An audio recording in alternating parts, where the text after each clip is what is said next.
ነው፣ ክርስትና የጋራ ነው።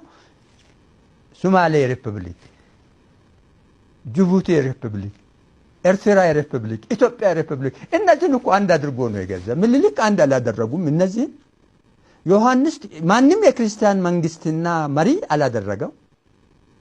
ኢማም አህመድ ብቻ ነው ያደረገው። ጀግና ማለት በኢትዮጵያ ታሪክ ወደር የለውም። እሱ ሰው ጠላትም ወዳጅም የሚያውቀው ነው። ሰይጣናዊ ነው፣ ሰው አይደለም ማለት ሰው ነው። የተመራ በቁርአን ሃይማኖት ነው። ያፈለገው እስላም ማድረግ ነው። ጥሩ እስላም ወኔው አገሩን ያሸናፊ የነበረ ስፍራ ስም ነው። ሹምቡራ ኩሬ ይባላል። እዛ ሹምቡራ ኩሬ በመጋቢት ማርች 1529 በ1529 አሁን የምነጋገረው ቁጥር ሁሉ እንደ አውሮፓ አቆጣጠር ነው። በዛ ጦርነት ላይ ሲደረግ ክርስቲያንና እስላም ኃይሎች ናቸው የተዋጉ። በክርስቲያኑ ጦር ሰራዊት የክርስቲያኑ ህዝብ በአጼ ልብነ ድንግል ነው የተመራው። በዚህ መጽሐፍ ነው ይሄ ዝርዝር ተጽፎ በኢማም አህመድ መጽሐፍ አረብ ፋቂ የተባለው ጻፊ እንዳስቀመጠው በዚህ ጦርነት የክርስቲያን ሰራዊት 216,000 ነበሩ።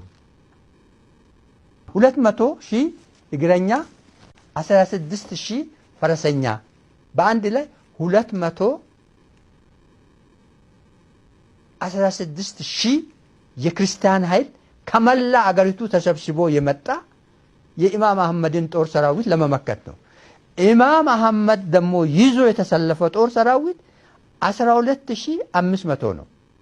እነዚህም ከነዚህ 5,000 ሶማሌዎች ናቸው።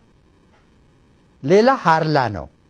ይሄ ጦር ሜዳ ላይ ሲደረግ መቼም የሱን ወኔ ማንነትን ከሰው በላይ ነው፣ መብረቃዊ ነው ተብሎ የተነገረውን ለማወቅ ያንን ጦር ሜዳ ማጥናት ነው። የክርስቲያኑ ንጉስ 216 ጦር ሰራዊቶችን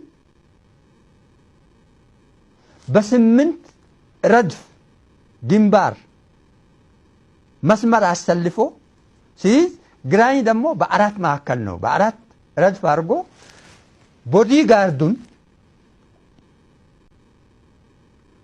ቦዲጋርዱን ማለት የሱን ክብር ዘበኞቹን መላሳይ ጦር ይዞ መሃሉን እየመራ በአራት ግንባር አድርጎ ጦር ሜዳ ይዋጋሉ።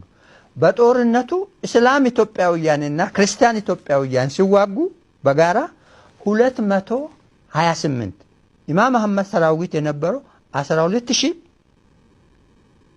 12,500 ነው። ሁለቱም በዘመናዊ መሳሪያ ነው የታጠቁት። በዛ ጦር ሜዳ ጠበንጃ አልነበረም፣ መድፍ አልነበረም፣ ጎራዴ እና ጋሻ እንደዚህ ያለ ነው በአመዛኙ ነገር የነበረው። በሱ 5 ሰዓት ከፈጀ ጦርነት ላይ 100% ደመሰሰውና አገር ላይ ንጉሱ ከዛ በኋላ ስደተኛ ያደረገው። ያ ጦር ሜዳ ይመለከታል። እድሜ ልኩን ያደረገው ጦርነት ላይ አሸናፊ ነበር። ስትራቴጂስት ነው እና ማንኛውም ነገር ቁርአን እየጠቀሰ ነው የሚማረው። ጸሎት፣ ዱዓ ማድረግ አመራሩ እንደዚህ አድርጎ ነው የሚናገረው እና ከዛ ያሸነፈው ሰው ነው። ሁሉን ይሄንን ያህል ዘመቻ ያደረገ ኃይል አልነበረም። የዛሬ እርስ በርሳችን እንኳን የምንጋጭ 4 አካባቢ መንግስታት ሆነናል።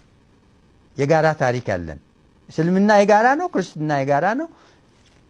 ሶማሌ ሪፐብሊክ፣ ጅቡቲ ሪፐብሊክ፣ ኤርትራ ሪፐብሊክ፣ ኢትዮጵያ ሪፐብሊክ እነዚህን እኮ አንድ አድርጎ ነው የገዛ። ምኒልክ አንድ አላደረጉም። እነዚህን ዮሐንስ ማንም የክርስቲያን መንግስትና መሪ አላደረገው።